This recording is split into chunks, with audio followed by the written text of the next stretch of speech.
খুব ভালো হয়েছে, পুরো দোকানের। নমস্কার বন্ধুরা, রুমা সাঁতরা ভিলেজ ফুডে আপনাদের সবাইকে স্বাগতম। আজকে নিয়ে চলে এসেছি বাচ্চাদের একটা সবথেকে পানীয় শরবত, আপনারা বলতে পারেন যে মাজা। আমরা বাড়িতে না বানিয়ে বাজার থেকে কিনে খাই। এখন থেকে খুব কম খরচে ও কম সময়ে বাড়িতেই মাজা বানিয়ে ফেলতে পারবেন। তবে কোনো রকম আম বাদেই বানিয়ে ফেলতে পারবেন, কোনো রকম আম প্রয়োজন হবে না। আমি এখানে তার জন্য নিয়েছি আমসত্ত্ব। এইটা আমি বাজার থেকে কিনে এনেছি। প্রথমে আমি আমসত্ত্বটাকে টুকরো করে কেটে নেব।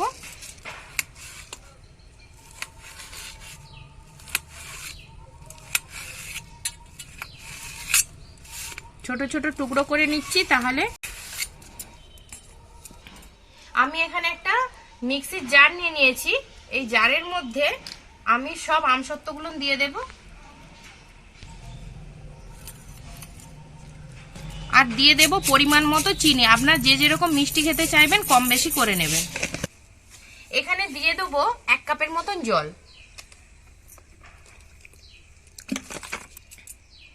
আমি ভালো করে মিক্সিতে ব্লেন্ড করে নেব, একবারে মিহি পেস্ট করে নেব।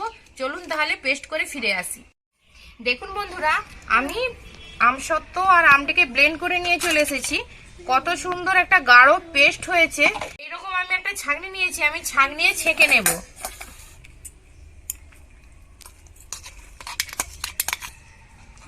এই ছাঁকনিতে ছেঁকে নেব, তাহলে এতে যদি মোটা কোনো দানা থাকে তাহলে এটা রয়ে যাবে। দেখুন কত সুন্দর ভাবে পড়ে যাচ্ছে।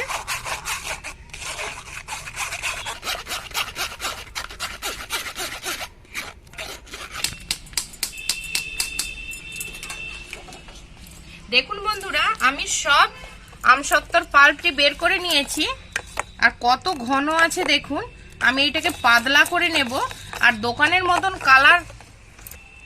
মতো কালার করতে আমি এখানে একটু ফুড কালার ব্যবহার করব। আপনারা যদি না দিতে চান না দেবেন, তবে ফুড কালারটা ব্যবহার করলে দেখতে খুব সুন্দর লাগে। আমি এখানে একটা ইয়েলো ফুড কালার নিয়েছি, এ থেকে 1 চিমটি দেব। একটু দিয়েছি, দেখতেই পাচ্ছেন।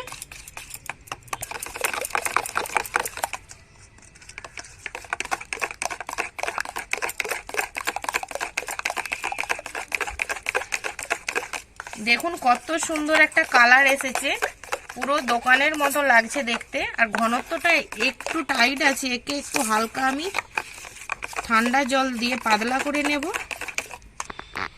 আমি এই ব্যাটারটিকে ঘন আছে অনেকটা, পাতলা করার জন্য আমি ঠান্ডা জল দিয়ে দিচ্ছি। আর ফ্রুটি বা মাজা ঠান্ডা খেতেই ভালো লাগে। আমি কিছুটা ঠান্ডা জল দিয়ে দেব। আমি এবারে খাবার মতন হয়ে গেছে আমার ফ্রুটি মাজা, যে কোনো বলতে পারেন আপনারা। আর এইভাবে বাচ্চাদের দেবেন, বাচ্চারা খুশি হবে। হঠাৎ করে বাড়িতে কোনো গেস্ট আসলে এইভাবে বানিয়ে দিতে পারেন, খুব ভালো লাগবে। আর ওরাও জিজ্ঞাসা করবে কিভাবে আপনারা বানিয়েছেন। তো চলুন সার্ভ করে নিই। কত সুন্দর ঘনত্বের একটা হয়েছে, আর দেখতে গ্লাসে কত সুন্দর লাগছে।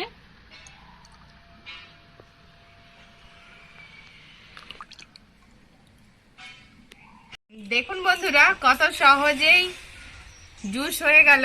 কোনো রকম আম ব্যবহার করিনি আমি, শুধুমাত্র আমসত্ত্ব দিয়েই বানিয়ে ফেলতে পারবেন। তো চলুন, তখন থেকে ছটপট করছে, খেয়ে বলবে কেমন হয়েছে। খুব ভালো হয়েছে, পুরো দোকানের মতো খেতে। ও তো বললো খুব সুন্দর হয়েছে, আমি খেয়ে দেখি কেমন হয়েছে। সত্যি খুব সুন্দর হয়েছে। দোকানে আমরা প্যাকেটজাত দ্রব্য অনেক রকম কেমিক্যাল মিশিয়ে খেয়ে থাকি, এইরকম কোনো কেমিক্যাল ছাড়াই এইভাবে বাড়িতে বানিয়ে খাবেন। বাচ্চাদের বানিয়ে দেবেন, ওরাও খুশি হবে। এই গরমে এইরকম ঠান্ডা পানীয় খেতে খুবই ভালো লাগে। এইরকম রেসিপি যদি ভালো লেগে থাকে অবশ্যই একটা লাইক দিয়ে চ্যানেলটিকে সাবস্ক্রাইব করে নেবেন। আপনারা ভালো থাকবেন, সুস্থ থাকবেন। নতুন কোনো ভিডিও নিয়ে আপনাদের কাছে আবার ফিরে আসবো। আজকের মতো এই পর্যন্ত, টাটা।